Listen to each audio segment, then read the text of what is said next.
Angeles Police Department created a time bomb. The explosion came in the form of Christopher Dorner's rampage. But it could have come from any number of other disgruntled former officers. That's according to our next guest. Brian S. Bentley served on the LAPD for 10 years in the 80s and 90s. We reach Mr. Bentley at home in Los Angeles.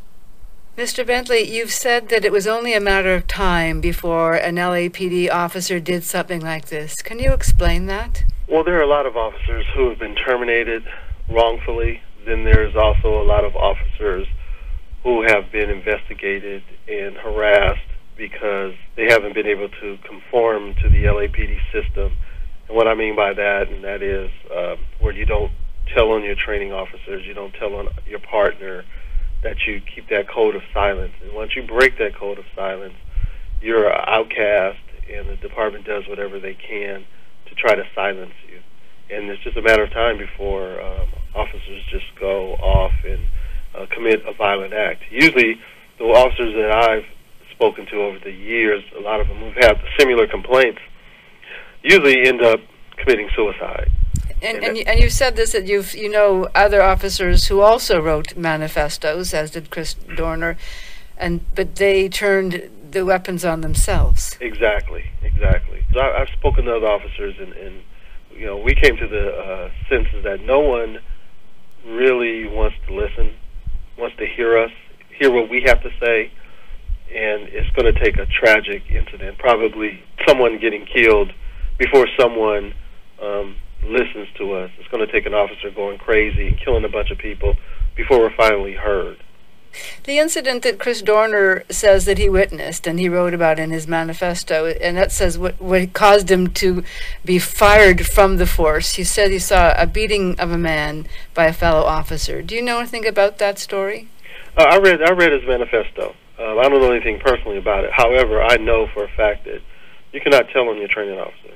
And the bigger picture is that if you have officers who are reporting misconduct, the city of Los Angeles is liable. I mean, that's a lawsuit. That's a couple $1 million that is going to be paid out. And if a police officer testifies on a witness's behalf, it's almost considered a done deal. And so the department can't have that. So it's in the police department's best interest, it's in the city of Los Angeles' best interest for officers not to say anything, to speak out about excessive force or anything that would be a liability to the city. And that seems to be what Chris Dorner did. Do you believe him? Do you believe the story that he told? Oh, I absolutely believe it. I've been hearing it for years. I heard it when I first came on the job. I've experienced it, and I know it to be a fact. In his manifesto, which was very interesting to me, it was almost as if I had wrote it myself. He writes in his 11,000-word manifesto, there's some very poignant parts where he says, I am an American, I am a son, I'm a brother, I'm a military serviceman, I am a man who has lost complete faith in the system. The system has betrayed, slandered, and libeled me. Is that what you identify with? I do identify with that, because the police department, when they fire you, they don't just want to remove you from the job. They want to punish you. They want to send out a message to all officers that this is not tolerated, and we will go to any length to get rid of you. They want to destroy your reputation so that you can't come back and say, I was wrongly fired. Well, you say you identify with him and that you could have written the manifesto, but of course there are parts of his manifesto where he says, I don't have a family of my own, I'm terminating yours, and he lists the people whom he plans to go out and kill. I presume you don't identify with that. No, don't identify that and don't agree with it. He's not a hero. He was a sick person, someone who needed counseling, someone who needed to seek professional help, very disturbed. You say he's not a hero, but there are, as you know, the internet, the websites are full of comments from people who are, in fact, giving their names, who say they do believe he's a hero. And the most often quoted phrase, I don't agree with him killing people, but I do understand. There seems to be a lot of sympathy for this man. There's a lot of sympathy, and that's what's so dangerous, and that's what leads me to believe that there will be other officers who will go down the same road because of that.